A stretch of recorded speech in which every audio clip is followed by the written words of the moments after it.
عظیم پاکستانیوں کی خدمت میں عوامی عدالت سے ڈاکٹر حفیظ قیصر کا سلام۔ پاکستانیوں، ہم مسلسل توجہ دلا رہے ہیں کہ پاکستان کے داخلی معاملات کو ٹھیک کر لیں، پاکستان میں یکجہتی کی فضا کو قائم کر دیں، پاکستان میں انتشار کا خاتمہ کر دیں، پاکستان میں ناکام سیاست کو دفن کر دیں اور پاکستان میں ایک مضبوط مستحکم حکومت کا قیام جلد از جلد کر دیا جائے، کیونکہ تیسری عالمگیر جنگ کے امکانات واضح دکھائی دے رہے ہیں۔ لیکن پاکستان کی عوام نعروں میں مست ہے، سنجیدہ لوگ سوچ رہے ہیں۔ پاکستان کے پالیسی ساز ابھی تک اس بحث میں الجھے ہوئے ہیں کہ کیا وہ امریکہ کی کاسا لیسی سے پیچھے ہٹیں گے یا نہیں ہٹیں گے۔ لیکن بالآخر وہ دن آ گیا، ایران نے اسرائیل پر دفاعی حملہ کر دیا۔ آپ کو یاد ہے کہ شام میں اسرائیل نے ایران کے سفارت خانے پر حملہ کیا تھا اور بہت سے لوگوں کو شہید کر دیا تھا۔ پتہ اسی وقت لگ گیا تھا کہ اب جنگ مزید پھیلے گی۔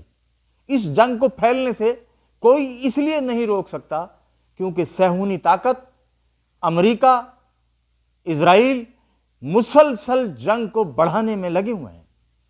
وہ چاہتے ہیں کہ دنیا کا امن تباہ ہو جائے، وہ چاہتے ہیں کہ دنیا کی آبادی کی اکثریت کو مار دیا جائے، وہ اسی پہ عمل پیرا ہیں۔ یہی وجہ ہے کہ مسلسل اسرائیلی حکومت کو جو بائیڈن تھپکیاں دیتے رہے، اسلحہ دیتے رہے، وسائل دیتے رہے، اور دوسری طرف نہتے فلسطینی جان کے نذرانے پیش کرتے رہے۔ 35,000 نہتے فلسطینی مارے جا چکے ہیں، جس میں بچے ہیں، خواتین ہیں، مرد ہیں، اور بہت سارے بھوک سے بلبلا رہے ہیں۔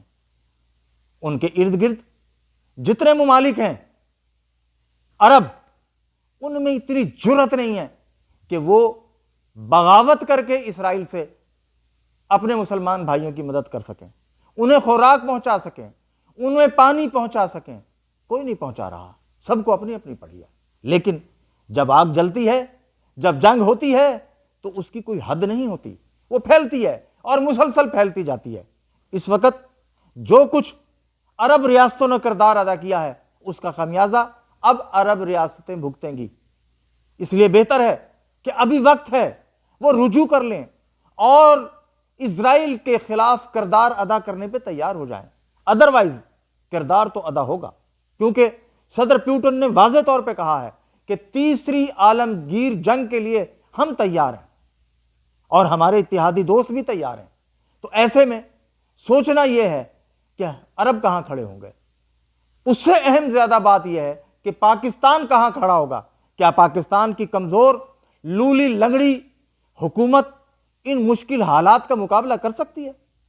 آپ پاکستان کی معیشت کو کیسے سہارا دے سکتے ہیں جب پوری دنیا کی معیشت بحران کا شکار ہونے جا رہی ہے؟ غلط فہمی اور خوش فہمی دونوں کی تونے عذاب ہیں۔ پاکستان کی اشرافیہ اس عذاب میں پوری قوم کو مبتلا کر رہی ہے۔ اب پاکستانی قوم کو متحد ہونا ہے، پاکستانی قوم کو سوچنا ہے۔ آپ دیکھیے کہ بھارتی پروپیگنڈا کیا ہے۔ بھارت کی پوری کوشش ہے کہ وہ شیعہ سنی کلیش کی فضا زیادہ سے زیادہ پیدا کرے۔ یہی وجہ ہے کہ بھارت کے جتنے سوشل میڈیا کے اکاؤنٹس ہیں، ان سے ایک ہی بحث جاری ہے کہ ایران سعودی عرب، ایران قطر، ایران UAE، ان سب کا کردار مذہبی بنیاد کی تقسیم کی طرف بڑھا رہا ہے۔ لیکن سوچنا یہ ہے کہ اسرائیل، امریکہ جب حملہ کرے گا تو وہ کیا کسی شیعہ کا خیال رکھے گا یا کسی سنی کا خیال رکھے گا؟ یہ غلط فہمی ہے۔ اس نے تو ہر اس شخص کو مارنا ہے جو آپ صلی اللہ علیہ وآلہ وسلم کا کلمہ پڑھتا ہے، اس نے کو مارنا ہی مارنا ہے۔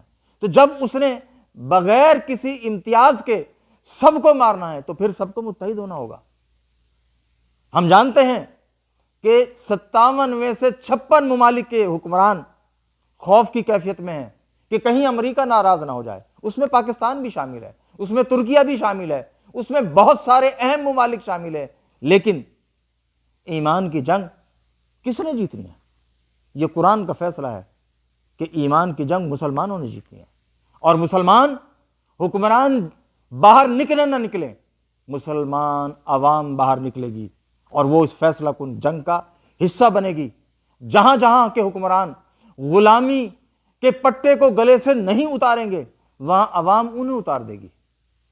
یہ مناظر آپ دیکھنا چاہتے ہیں تو ترکی کا تازہ الیکشن دیکھ لیجئے کہ ترکی کے سربراہ طیب اردگان کو بنیادی شہروں میں شکست ہو گئی ہے۔ وہ اس لیے کہ انہوں نے ڈرامے تو تاریخ کے دکھا دیے دنیا کو کہ ارطغرل غازی بھی ہمارا ڈرامہ ہے، کرلس عثمان بھی ہمارا ڈرامہ ہے، یہ ہماری سنہری تاریخ ہے۔ طیب صاحب، اس تاریخ کو دہرانے کا تو وقت اب آیا ہے جس پر آپ اپنی قوم کو اور مسلم دنیا کو متاثر کر رہے تھے۔ اب آپ وہ نہیں ہیں جو آپ نے ڈراموں میں دکھایا ہے۔ آپ تو خود اسرائیل اور امریکہ کی کاسہ لیسی پہ مصروف ہیں۔ ایران کا حملہ دفاعی حملہ ہے۔ آج یو این کہہ رہا ہے کہ ہم مذمت کرتے ہیں۔ کس بات کی مذمت کرتے ہیں؟ یو این کی حیثیت اسرائیل نے زیرو کر دی تھی۔ کوئی ایسا حکم بتائے یو این جو اسرائیل نے مانا ہو، تو پھر مذمت کس بات کی کر رہے ہیں؟ اگر کسی میں جرت تھی تو جب شام میں حملہ کیا گیا تھا اسرائیلی سفارت خانے پر تو اس کے خلاف فیصلہ کرتے نا سلامتی کونسل، سینکشن لگاتی سلامتی کونسل آگے بڑھ کر، لیکن نہیں لگائی گئی کیونکہ دنیا تقسیم ہو چکی ہے۔ لیکن آج دنیا کی کوئی ایک سپر پاور نہیں ہے۔ اب سپر پاور بہت سی آ چکی ہیں۔ اب چائنا بھی ہے، اب روس بھی ہے، اور دور کہیں پاکستان بھی انہی کے ساتھ چلے گا۔ امریکی کالونی کا کردار 70 سال آزما لیا آپ نے، 70 سال میں ملا کیا؟ صرف قرضہ، آئی ایم ایف کی غلامی، معیشت کی بدحالی اور کرپٹ سیاستدانوں کی خوشحالی، یہ ملا ہے امریکہ کی دوستی میں۔ اب ہمیں امریکہ کی دوستی سے جو جدید غلامی ہے نجات پانا ہے، اور ہمیں کلمہ پڑھتے ہوئے کھڑے ہونا ہے، اپنے آپ کو متحد کرنا ہے، کیونکہ اللہ کے حبیب صلی اللہ علیہ وسلم کا فرمان ثابت ہونے جا رہا ہے کہ فیصلہ کن جنگ ہو رہی ہے۔ اور ہمارا ہمسایہ بھارت جس طرح پروپیگنڈا کر رہا ہے، آپ ذہن میں رکھیں، اسرائیل امریکہ کے کہنے پر وہ آپ پر جنگ مسلط کر سکتا ہے۔ یہ بکھری ہوئی قوم نقصان دہ ثابت ہوگی، اس لیے بہتر ہے اس کو متحد کریں، اور متحد کرنے کے لیے ان تمام لوگوں کو آگے آنا ہوگا جو ملک کی سلامتی کو اہم سمجھتے ہیں، وہ چاہے وردی میں ہوں، چاہے بغیر وردی ہوں، چاہے عوام کے خاص لوگ ہوں، چاہے سول سوسائٹی ہو، سب کو ایک ہونا ہے اور ایک ہو کر اس عالمگیر جنگ میں اپنا باوقار کردار ادا کرنا ہے۔ تیار رہیے گا۔